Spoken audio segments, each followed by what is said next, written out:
Hi kids! Today I'm going to share the story of my life with you. I was born on July 4th, 1868 and died on December 12th, 1921. I was the oldest of 7 children. My family was Congregational Christian, and we moved from city to city where my father was a pastor at churches. I spent my life singing hymns, but sadly, I became more and more deaf and eventually could not hear hymns. I enrolled at Oberlin Conservatory of Music in Ohio, but it was too late. I could not hear the music.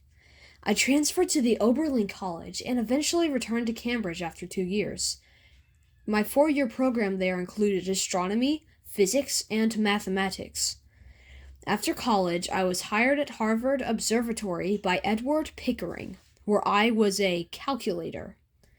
Despite what people normally think astronomers do, I did not look at the sky, but I made math calculations on stars based on the pictures that Pickering gave me, hence the name calculator. Mrs. Leavitt? Yes? Stars are things that shine in the night, right? Well, not exactly. Stars are spheres of plasma that are held together by gravity. The sun is a star, and the closest star to Earth as well, but by far not the largest. Stars could be seen more easily in the 18 to 1900s, because there was much less light on Earth than there are now.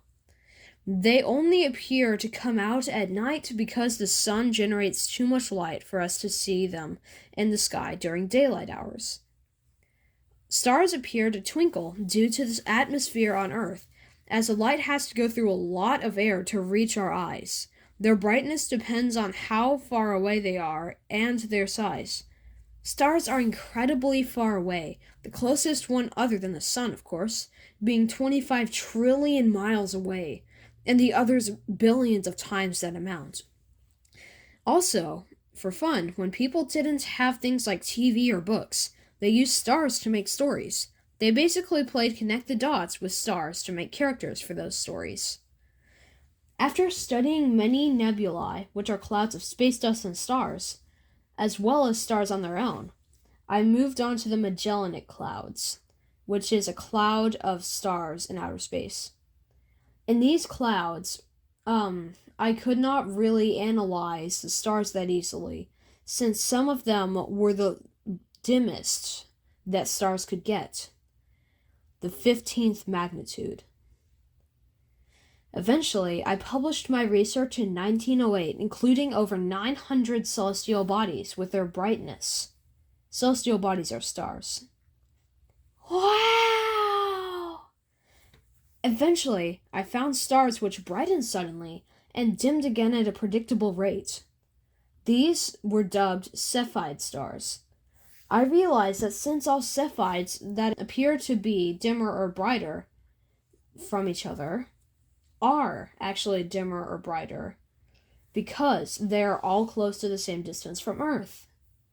I also found out that brighter stars stay bright for longer than dimmer stars do. In December of the same year, I became ill. Despite my illness, I managed to discover 9 more Cepheid stars, which are pretty hard to track, taking months at a time. A scientist named Ejner Hertzsprung in Denmark used this to create a way to measure astronomical length. By the end of my life, many of my family members had died, and I lived with my widowed mother in an apartment. Cancer took my life that year in December, though my influences would live on through the ages. Wait, if you died, then how are you talking to us?